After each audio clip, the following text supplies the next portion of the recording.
Alors, direction à présent, chers invités, au Burkina Faso, le retour de l'ancien président burkinabé Blaise Compaoré suscite courroux, indignation, colère, mécontentement de la part de la société civile, mais également de nombreux panafricanistes qui voient en cela une injustice notoire. Il convient également de souligner que hier, vendredi 8 juillet 2022, une rencontre s'est tenue entre le colonel Damiba et les anciens chefs d'État burkinabés.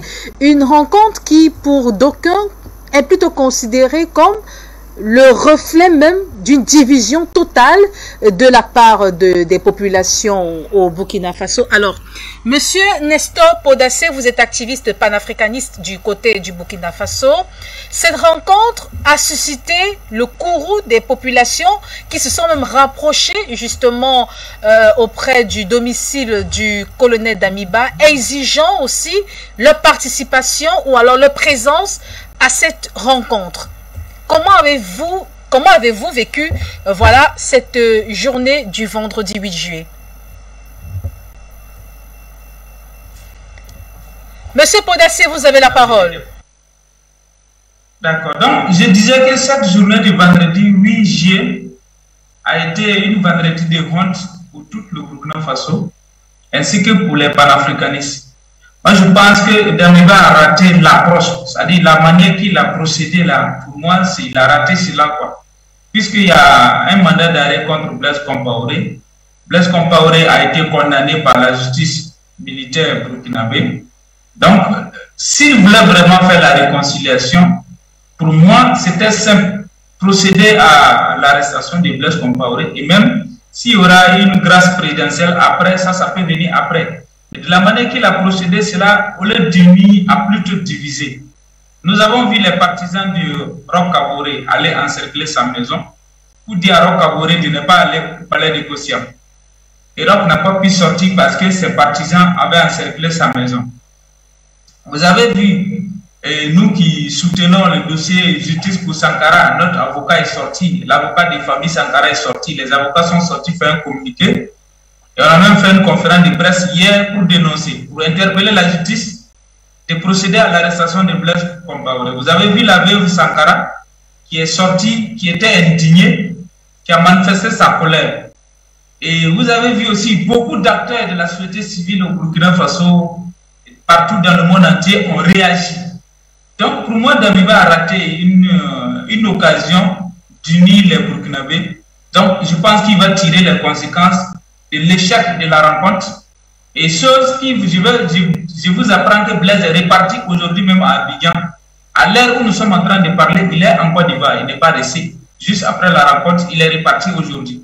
Donc pour moi, est-ce que tout ça pour ça, si c'était juste une rencontre de 24 heures et puis il va repartir, pourquoi ne pas le faire hors du Burkina Faso, plutôt que le tissu social qui était éprouvé par les attaques terroristes? On vient encore de l'aggraver par cette venue du Blaise Compaoré, alors que quand nous regardons très bien Blaise Compaoré, son visage montre qu'il est malade, il est presque mourant. Alors pourquoi ça sert de faire déplacer des squelettes vivants pour encore enfoncer le clou, encore diviser le Burkinabé davantage, chose qu'on pourrait éviter? Et je me demande vraiment si c'est Damiba qui a eu l'initiative de faire cette rencontre. Est-ce que ce calendrier n'a pas été imposé à Damiba? C'est la question que moi je me pose. Je me demande si c'est lui qui a eu l'initiative de le faire sincèrement. Sinon, la manière qu'il a procédé, c'est très gauche et ça a encore fracturé le tissu social plutôt que de les réconforter. Les partisans de Roch sont de leur côté, ceux qui supportent le dossier Sankara sont de leur côté, ils ne sont pas d'accord. Bon, plusieurs personnes ne sont pas d'accord avec. Alors, en dehors des partisans de Blaise Compaoré qui ont applaudi son arrivée, la plupart ne sont pas d'accord. Donc, est-ce que les partisans de Blaise Compaoré sont uniquement les seuls Burkinabés? Je dis non. Donc, en tant que chef d'État, tu es le père de la nation, tu es le père de tous les Burkinabés. Il faut jouer au rassemblement et non à la division. Merci. Merci, Monsieur Nestor Podassé. À présent, chers invités, Dr Yann Timba, Monsieur André Christefanga, Monsieur Jonathan Bateguene, Monsieur Luc Michel, sans oublier Monsieur Issa Diawara. Nous allons écouter à présent le colonel Damiba et on se retrouve juste après pour débattre en profondeur.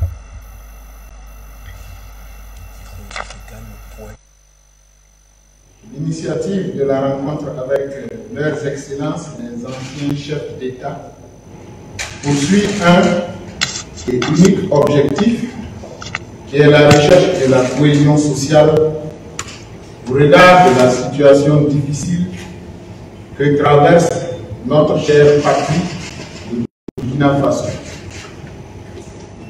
En plus des efforts qui sont fournis par les forces engagées et l'ensemble des populations contre le terrorisme, il nous est paru opportun d'examiner avec nos prédécesseurs les meilleures conditions qui pourront créer et forger une solide cohésion entre Burkinabés. Toute chose qui contribuera à renforcer et démultiplier nos chances de succès dans la lutte contre l'insécurité qui menace les fondements même de notre cher pays. Beaucoup de communications partisanes ont voulu dénaturer le sens et la portée de cette initiative.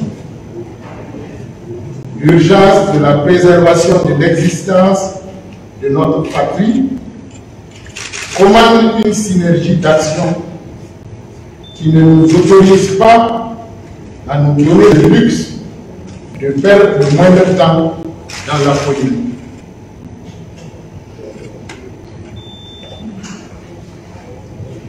Cette rencontre au sommet, tenue sur la terre de nos ancêtres et nulle part ailleurs, a porté principalement sur la recherche d'une paix durable pour notre pays. Nous avons ainsi, à l'occasion, formulé à l'endroit de nos prédécesseurs aux plus hautes fonctions de l'État le profond vœu de les voir se mettre au-dessus de la mêlée pour mieux incarner les idéaux de l'ensemble de la nation. Nous avons invité à cette rencontre leurs excellences Jean-Baptiste Ouédraogo, Blaise Compaoré, Michel Kafando, Yacouba Isaac Zida et Roch-Marc Christian Kaboré. Pour des raisons de santé, le président Michel Kafando n'a pas pu participer. De même, le président Yacouba Isaac Zida n'a pas pu faire de déplacement pour des raisons administratives. Le président Kaboré a quant à lui été physiquement empêché par un groupe d'individus de participer à la rencontre. Nous avons pris acte et nous l'invitons à ne pas se mettre en marge de la démarche en cours. Aux Burkinabés qui se sont exprimés en défaveur de notre démarche, nous leur disons que le processus n'est pas fait pour consacrer l'impunité, mais pour contribuer à la recherche de solutions pour un Burkina Faso de paix et de cohésion. Nous les appelons à mettre l'intérêt supérieur de la nation au-dessus de toute considération politique ou partisane. Je saisis l'occasion pour transmettre au nom de leurs excellences, les anciens chefs d'État, et à mon nom propre, au président Michel Kafando, qui nous a fait parvenir un message de soutien, nos vœux de prompte guérison.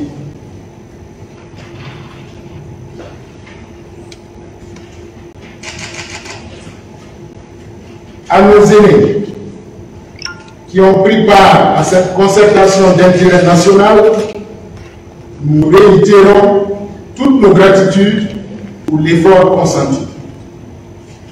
Nous sommes convaincus que c'est seulement dans la cohésion sociale et dans l'unité que les forces qui combattent en ce moment même le terrorisme seront davantage déterminés et auront plus de succès.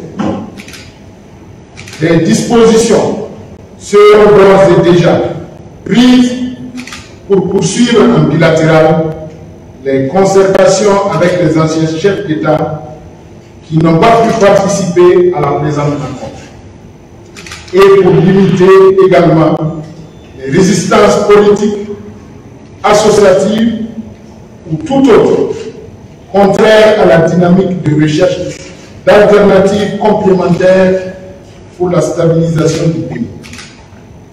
Que Dieu et les mains de nos ancêtres bénissent le Burkina Faso. Pour la patrie, nous vaincrons ensemble. Merci.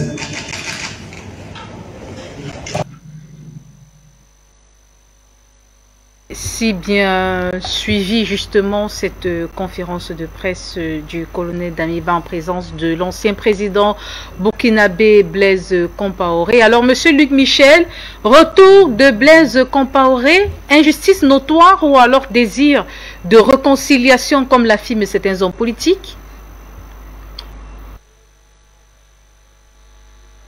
L'ambassadeur et l'homme qui joue un rôle essentiel dans ce retour, c'est Alassane Ouattara. C'est avec son jet privé que Compaoré fait des allers-retours entre Abidjan et le Burkina Faso.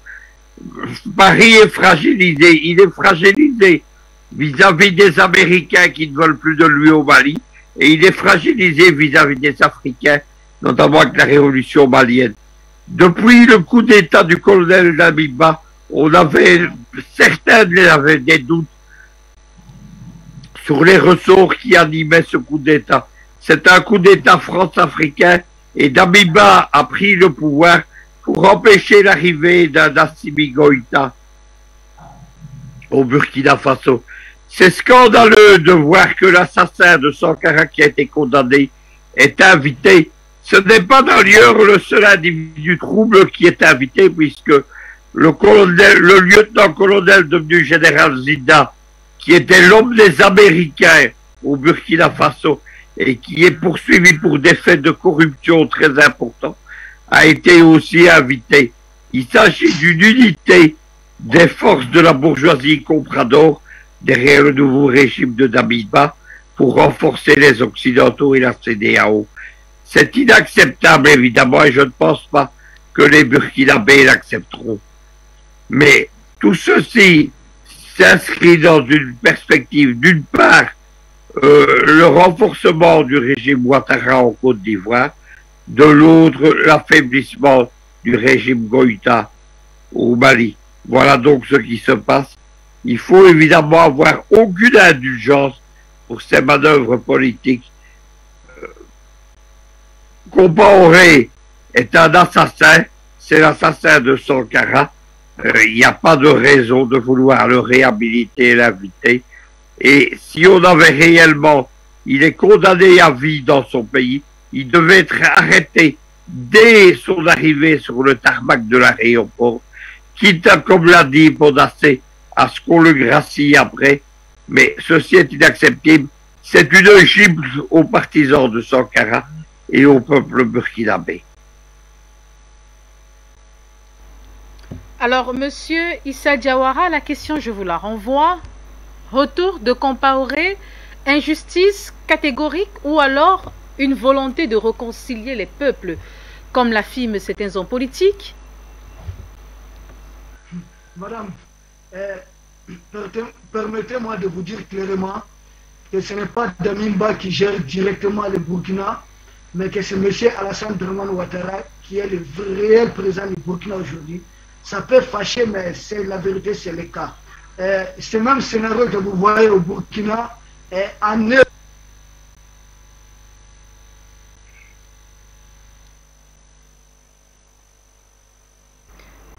Alors, le temps de permettre à M. Issa Diawara de poursuivre son analyse concernant justement le retour de Blaise Compaoré. On va encore tenter justement d'avoir M. Issa Diawara. Monsieur Diawara, vous avez la parole. Alors, le temps justement de permettre à M. Diawara de nous retrouver dans le cadre de ce programme. Alors, Dr Yann Timba, Maître Stanislas Sankara, qui est l'avocat de la partie civile dans le procès d'assassinat de cette grande figure même du panafricanisme qui est Thomas Sankara, ce dernier dénonce un contournement de la légalité à travers ce retour de Blaise Compaoré et surtout sa participation à cette rencontre avec les autres chefs d'État et le colonel Damiba. Quelle est votre grille de lecture, monsieur Dr Yann Timba? Je ne sais pas si je devrais lire quelque chose ou si je devrais m'énerver. Mais on va pas s'énerver. On va essayer de trouver la force, pas de comprendre, parce qu'il y a des choses qu'il ne faut même pas essayer de comprendre. Mais nous allons essayer de trouver la force de supporter ce moment.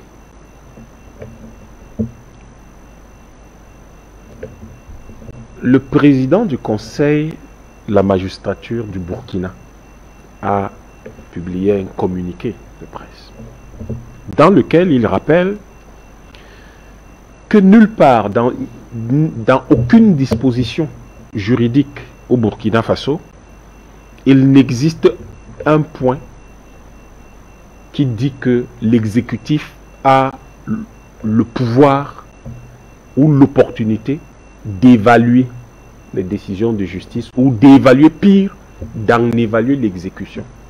L'exécutif a plutôt l'obligation légale d'accompagner la justice dans l'exécution de toutes les décisions de justice devenues définitives. C'est le président du Conseil supérieur de la magistrature qui le dit, rappelant par là que M. Blaise Compaoré, l'assassin de Thomas Sankara, aurait dû être arrêté dès sa descente d'avion. C'est-à-dire, même s'il n'était pas descendu de l'avion, dès que l'avion le transportant était entré sur le territoire du Burkina Faso, il aurait dû être mis en place, il aurait dû être pris toute disposition pratique pour se saisir de lui et le conduire immédiatement dans une prison. Nous comprenons que, par contre, peut-être que c'est la seule chose qu'on comprend, c'est que, je crois que l'avocat, lui, dans le style très subtil des juristes, il parle de contournement de la loi. Mais là, pour nous autres, le peuple, il s'agit d'un déni de justice. Il s'agit d'une méconnaissance totale du pouvoir judiciaire et de la justice en tant qu'institution au Burkina Faso. C'est ce que nous constatons. Et cela indique clairement quel est l'enjeu majeur. Parce que derrière le jeu des acteurs, il faut déceler l'enjeu. Mais quel est l'enjeu dans cette Afrique de l'Ouest, finalement? Il y a quelques semaines, non quelques jours, un ambassadeur, probablement éméché par je ne sais quel breuvage ou par je ne sais quelle volonté de démonstration de puissance, s'est laissé aller dire que l'OTAN pourrait attaquer le Mali à tout moment. Dès que cela sera possible, dès que les intérêts de l'OTAN seraient mis en danger au Mali. Je me demande bien quels intérêts l'OTAN aurait au Mali si l'OTAN fait partie du Mali. Ou si le Mali fait partie de l'OTAN. Je ne sais pas très bien, mais toujours est-il qu'ils disent qu'ils pourraient attaquer le Mali. Dès le premier jour, il a été clair pour certains parmi nous qu'il y avait un problème.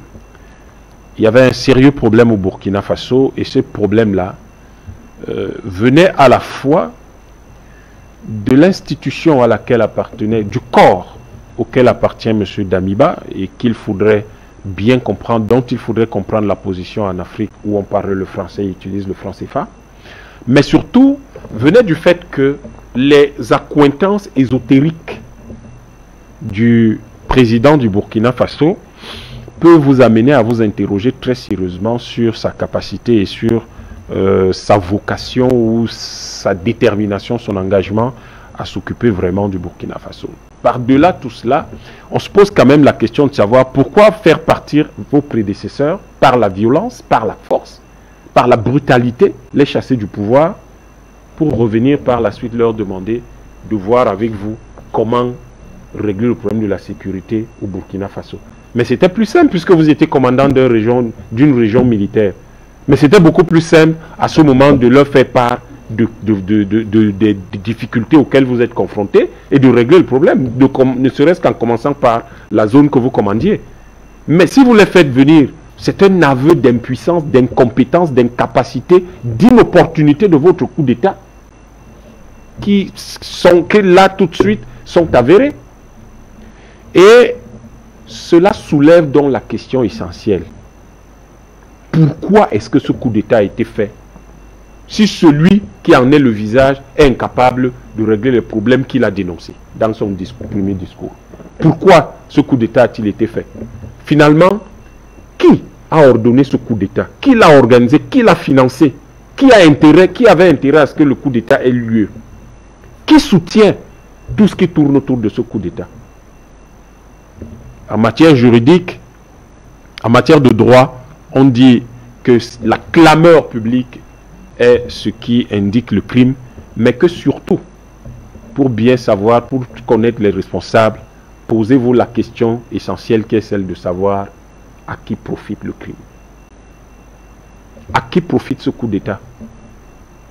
Très sincèrement, à qui profite ce coup d'État au Burkina Faso? Puisque clairement, celui qui était censé régler les problèmes et qui a fait le coup d'État et qui disait j'ai les solutions, ne les a pas. Et appelle ceux qui ont été au cœur du début du problème. C'est-à-dire que quelqu'un comme Compaoré, par-delà l'assassinat brutal, violent, inamical, immoral de Thomas Sankara, nous savons tous, a été de tous les coups fourrés qui ont mis le Sahara et qui ont mis le Sahel, une bonne partie du Sahara, à feu et à sang. Comment peut-on aller chercher ce monsieur pour venir essayer de trouver des solutions aux problèmes du Sahel et particulièrement à ceux du Burkina Faso? C'est comme aller chercher Hitler pour dire Hitler vient nous aider à régler les problèmes de la Deuxième Guerre mondiale, pour qu'on y mette fin.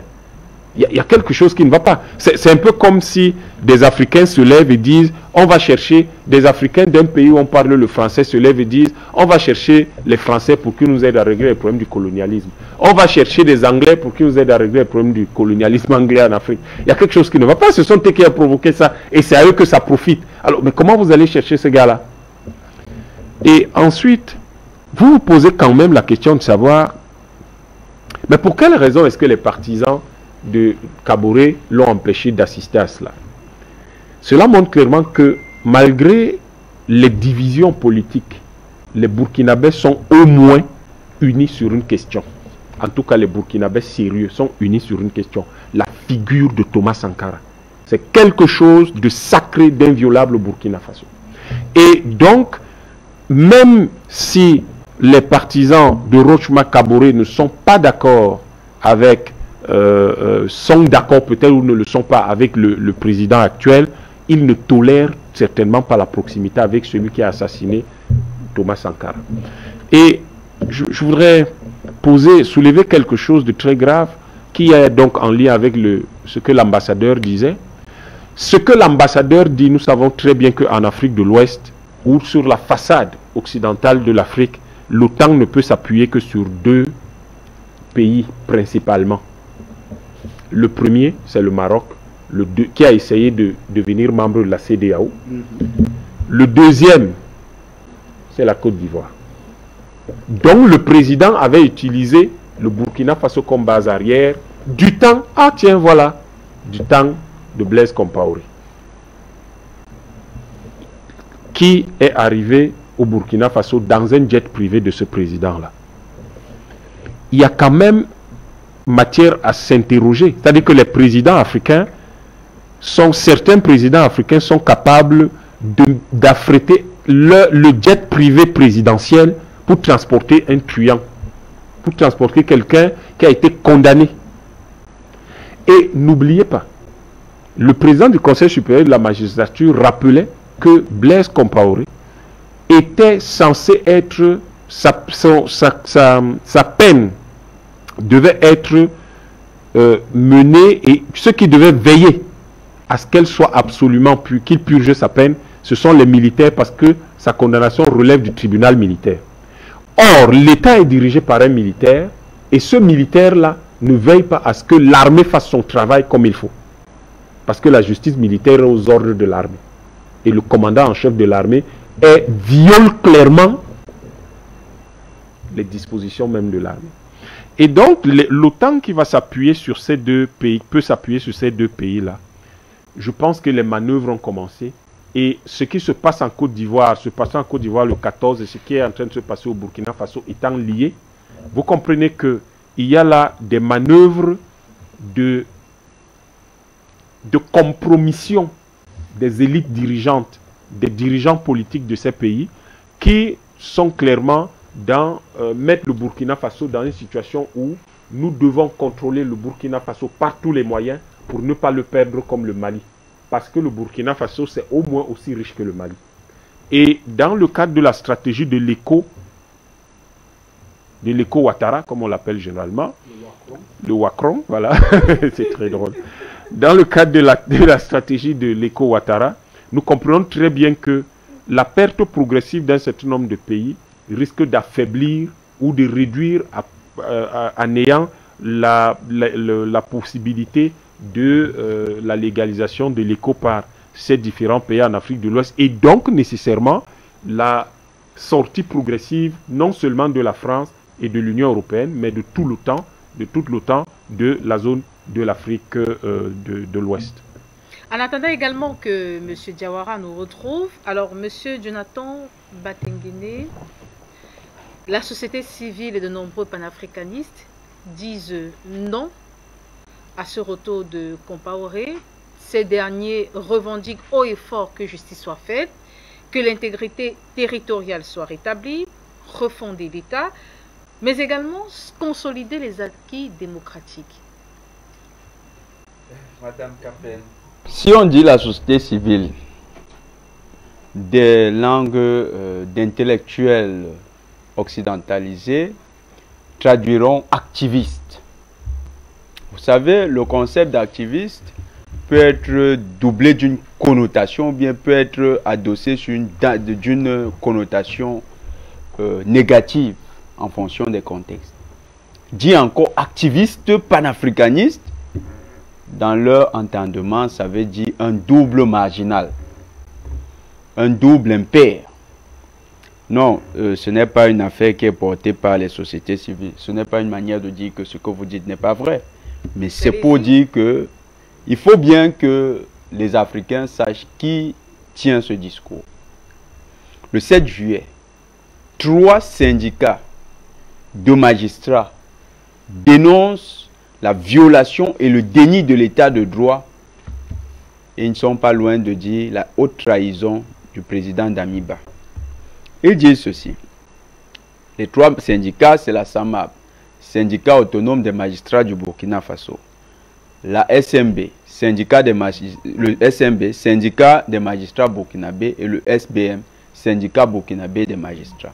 Les 3 syndicats co-signent un communiqué où ils dénoncent la présence de M. Compaoré sur le territoire burkinabé sans avoir bénéficié d'une grâce préalable et sans que l'exécutif ait exécuté. C'était parce que c'est ainsi que ça se passe, exécuter le mandat d'arrêt prononcé contre lui par les instances judiciaires de leur pays. Le 8 juillet, le jour où il atterrit, le patron de la haute cour de justice, la plus haute instance judiciaire, vous savez ce qu'il dit au président Damiba? Il répond au président Damiba qui lui avait fait une correspondance en lui disant: ce n'est pas à lui en tant que magistrat d'annuler les décisions qui avaient été prises contre, je dis comme ça, je n'utilise pas le terme juridique, mais d'annuler ces décisions-là. Il n'a pas ce pouvoir constitutionnellement. Il dit que c'est... Et puis, comme autre élément, le président, c'est très intéressant, hein? Il dit, l'exécutif ne juge pas de l'opportunité de l'exécution de la décision de justice. Madame Capen, en d'autres termes, ce juge veut dire, quand M. Compaoré a atterri avec l'avion de M. Ouattara, d'ailleurs c'est bien parce que le docteur Yama a bien montré l'image, un criminel qui arrive en jet privé, l'avion présidentiel, ça veut dire que l'autre président également doit être un complice de crime. Donc on est dans le même satire, qui s'assemble se ressemble. Donc c'est une mafia sous-régionale. Et ça montre que nous ne sommes pas complotistes, docteur Yam, parce qu'il y a des gens qui disent qu'ils sont complotistes. Donc, ils nous ont même disculpés d'un ensemble de préjugés qui ont souvent pesé dans nos analyses. Donc, vous-même voyez, monsieur Compaoré est poursuivi pour des crimes et c'est l'avion de monsieur Ouattara qui le ramène au Burkina Faso. Non pas dans le cadre d'une extradition, mais dans le cadre d'un coup de pouce à un ami. Donc, comprenez vous-même qui couvre les criminels en Afrique de l'Ouest. Ok, c'était une parenthèse. Donc le juge de la plus haute institution nous dit que le type n'aurait même pas dû atterrir. Les militaires allaient le cueillir et il devait être amené à la Mako, maison d'arrêt et de correction de Ouagadougou. Ça n'a pas été fait. Vous savez également de quoi il accuse M. Damiba? Il dit que l'exécutif n'a pas à apprécier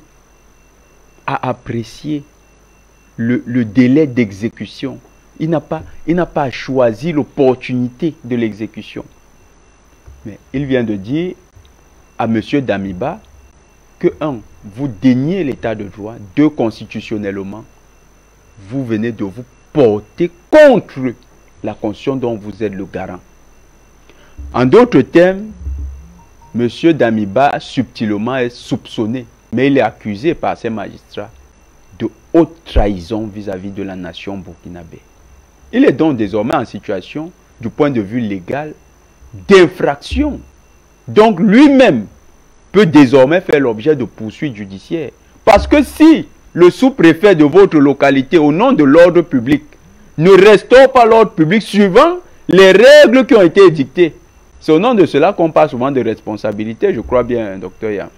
Quand on parle d'établir les responsabilités, c'est que quelqu'un refuse, il a le droit de faire quelque chose. Mais il refuse le devoir de faire quelque chose. Mais il refuse de s'exécuter selon les textes qui sont en vigueur. En ce moment, cette responsabilité établit qu'il n'est pas compétent pour le poste. M. Damiba lui-même a passé un message d'incompétence à tous les Africains. Il veut dire, je ne connais même pas cette affaire de présidence. Je suis un militaire, j'aurais dû rester dans les casernes. Monsieur Damiba est en situation donc actuellement d'illégitimité. Le peuple burkinabé ne devrait pas laisser cette situation prospérer. Quand un criminel, et vous avez vu, on le présente devant le peuple, c'est pour narguer le peuple.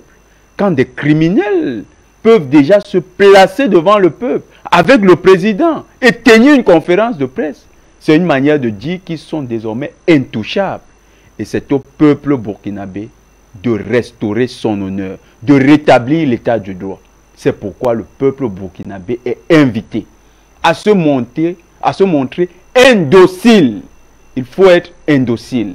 Cette image d'un Blaise Compaoré au palais présidentiel, alors qu'il est normalement à sa place et à la Mako, c'est une injure à tout le peuple burkinabé, mais c'est surtout une injure à toute l'Afrique, parce que Damiba a confirmé une bêtise qu'on a souvent répétée sur l'Afrique. En Afrique, il n'y a pas d'état de droit. Mais on se rend compte que dans le jeu que les États-Unis ont fomenté, en complicité avec la France, c'est ces gens qui ne croient pas en l'état de droit. Alors, M. Issa Diawara est de retour. Vous avez la parole, M. Diawara. Ok, madame, merci. Je disais que ce qui se passe confirme en réalité que le Burkina est directement dirigé par la Côte d'Ivoire.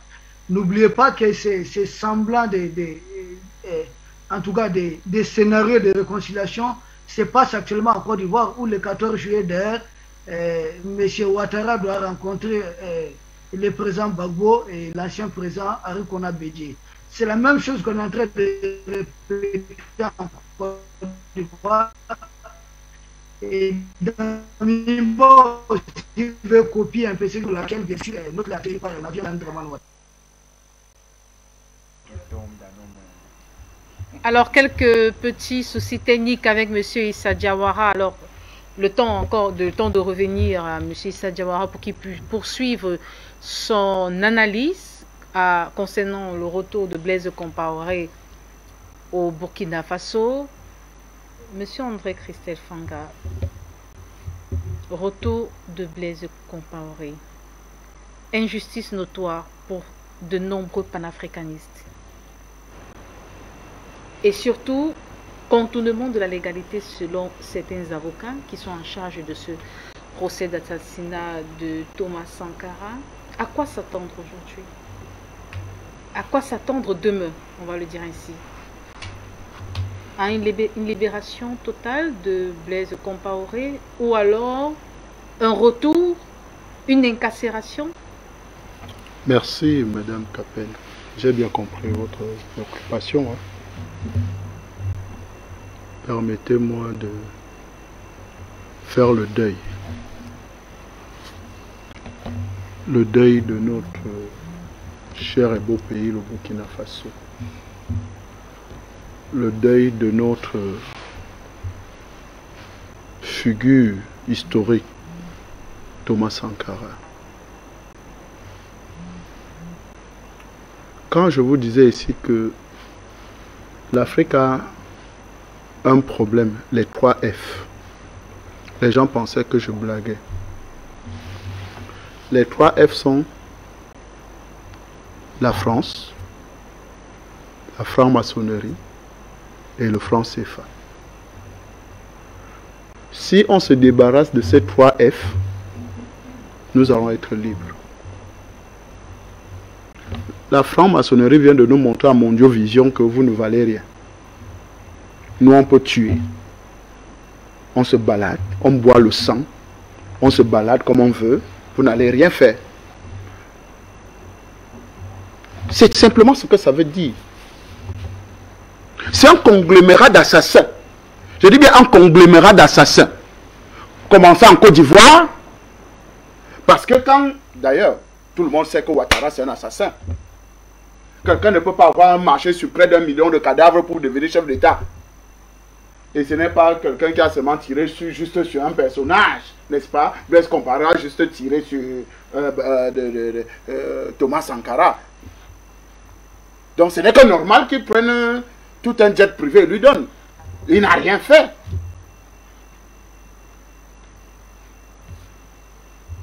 Quel malheur. On a fait quoi pour avoir les Ida, les Damiba? On a fait quoi pour avoir les Damiba? Le Burkina Faso a fait quoi pour avoir les Damiba au pouvoir?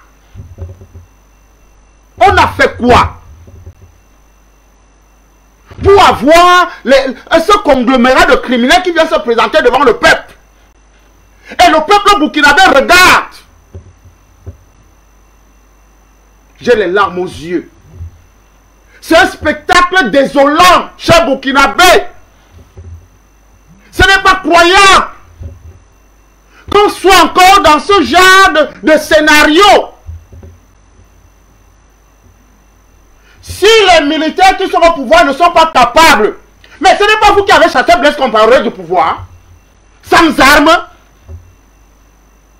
Et Blaise Compaoré a été encore dans une position où il avait, au Burkina Faso, ils ont l'unité d'élite qui était dirigée par Djendéré.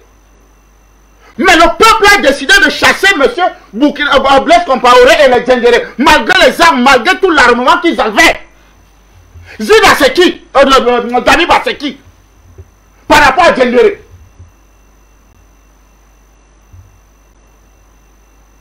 Pourquoi vous pouvez nous faire ça, cher peuple burkinabé?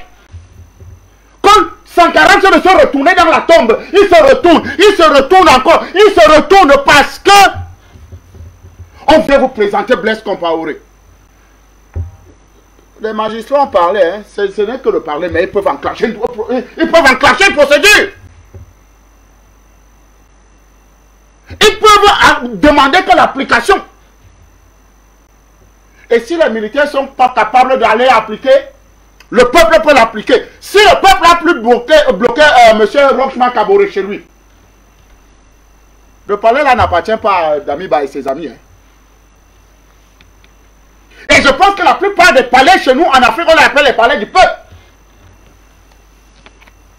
Ce n'est pas le palais de Blaise Compaoré. Ce n'est pas le palais de Oudraogo. Ce n'est pas le palais de Zida. Ce n'est pas le plateau de Damiba. Le palais. C'est le palais du peuple. Alors, peuple burkinabé, vous attendez quoi d'agir? Quand on a dit ici que c'est un traître Damiba, mais on dit ok. Le Burkina Faso a quel problème actuellement, docteur Yamchiba? Ce n'est pas un problème de terrorisme. Damiba n'est pas militaire. Il a besoin d'aller appeler des gens qui ont échoué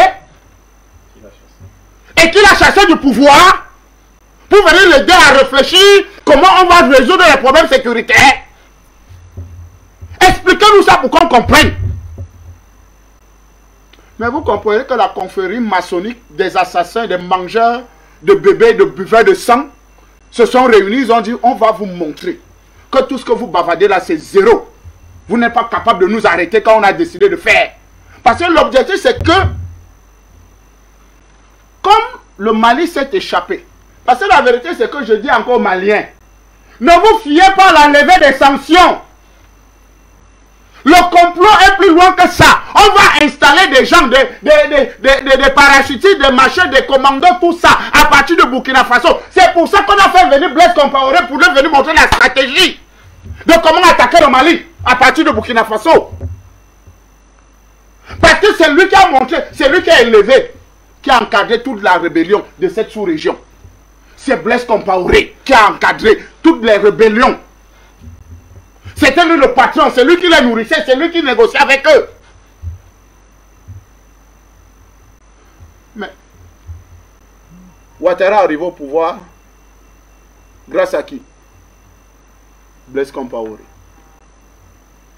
Tous ces rebelles, ceux que vous connaissez, qui faisaient la fête à Abidjan un certain temps, tous étaient au Burkina, à Ouaga. Entraînés à la frontière. On les a entraînés là après, on les a envoyés. Et c'est comme ça qu'ils ont progressé jusqu'à Abidjan. C'est comme ça que aujourd'hui, c'est simplement pour venir montrer la stratégie, comment faire pour déstabiliser le Mali. Et je pense que nous, Burkinabés, les vrais, ces gens, ils doivent plus rester au pouvoir.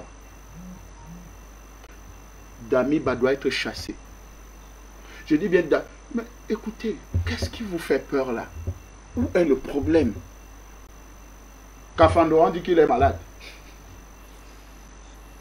Mais où est le problème? Pourquoi vous ne pouvez pas demander à ce monsieur de dégager le pouvoir? Mais vous savez que le vrai militaire qui avait le cahier pour le coup d'État, il est arrêté actuellement, non? Il est colonel, je crois. Colonel Zougrana. Il est enfermé. Mais comment vos camarades font le coup d'État? Rochman, c'est Rochman Kaboré qui l'avait arrêté. Parce qu'il avait demandé que... Mais pourquoi tu ne nous donnes pas les moyens pour qu'on aille combattre le terrorisme? C'est Zida qui l'a arrêté. Mais on a fait quoi pour avoir les Damiba au pouvoir? On a fait quoi, chers Africains? On a fait quoi? La franc-maçonnerie, on vous doit quoi? On vous doit quoi? Pourquoi vous nous servez ce spectacle-là désolant? Amer, c'est indigeste, c'est pas beau à voir. Et d'ailleurs, même la nature est en train de se changer. Hein. Regardez Blaise Compaoré. Si vous, les hommes, vous ne pouvez pas faire justice, même la nature elle-même va se charger de faire justice. Parce que la posture même de l'homme tout le monde est prêt juste à côté de lui, il peut tomber en quelques instants, il faut seulement l'arrêter très rapidement. C'est pour ça qu'il a fait le discours très court. Soyons sérieux. Cher peuple burkinabé, allez chasser ce monsieur du pouvoir. C'est tout ce que je peux dire. Alors c'est ici que nous refermons ce programme. Avant justement de mettre la clé sous le paillasson, on va lire 2 ou 3 messages des panafricanistes. Monsieur Sami Varela qui dit que la jeunesse africaine n'est plus prête à laisser qu'on lui soutire sous son nez tout ce qui lui appartient, comme si on n'existait pas. Monsieur Ousmane Tamou qui dit « Je ne vois pas de quel droit la CEDEAO donne des injonctions sur les élections d'un pays membre. » Un autre panafricaniste, monsieur Aimable Moutombo, qui dit que le Mali est souverain. Les États-Unis veulent mettre la démocratie comme ce qu'ils ont fait, j'y arrive finalement, comme ce qu'ils ont instauré en Libye, en Irak, etc. Faire des votes démocratiques comme la France ou aux États-Unis, c'est une farce. Mesdames, Messieurs, c'est ici que nous mettons le point final à ce programme. Merci infiniment, monsieur André-Christophe Fonga. Alors, on comprend tout le silence de M. André-Christophe Fonga, il est analyste politique, mais également directeur de publication de la Dépêche de Midi. Merci infiniment à M. Luc Michel, géopoliticien, qui a justement participé à ce programme. M. Issa Diawara, malheureusement, n'a pas pu poursuivre justement ce programme, précisément la deuxième thématique avec M. Issa Diawara pour des petits soucis techniques. On espère que voilà, pour d'autres occasions, alors dans le cadre d'autres émissions, il aura l'occasion de développer son argumentaire, on va le dire ainsi. Il est activiste panafricaniste. Monsieur Nestor Podacé, merci infiniment pour les différents retours concernant la situation, alors l'ambiance qui prévaut du côté du Burkina Faso. Vous êtes activiste panafricaniste. Merci pour votre disponibilité. Dr Yann Timba, merci infiniment d'être là. Vous êtes analyste politique. Monsieur Jonathan Batengene, merci une fois de plus. Merci également, Madame Céleste Capen. Et merci à toute l'opinion africaine qui est restée mobilisée jusqu'à la fin de cette émission et qui certainement va continuer. Surtout à tous ces Burkinabés qui dès demain vont donner du répondant à M. Damiba. Vous êtes sociopolitiste. Merci infiniment, chers téléspectateurs, pour votre estreinte fidélité. Merci à tous les internautes pour leur participation active dans le cadre du programme. Malheureusement, on ne pourra pas lire tous les messages que vous nous envoyez autant pour moi via les différentes plateformes, précisément la plateforme Facebook. Fin de ce programme. Merci de l'avoir suivi. À très vite pour un autre rendez-vous du savoir. Au revoir.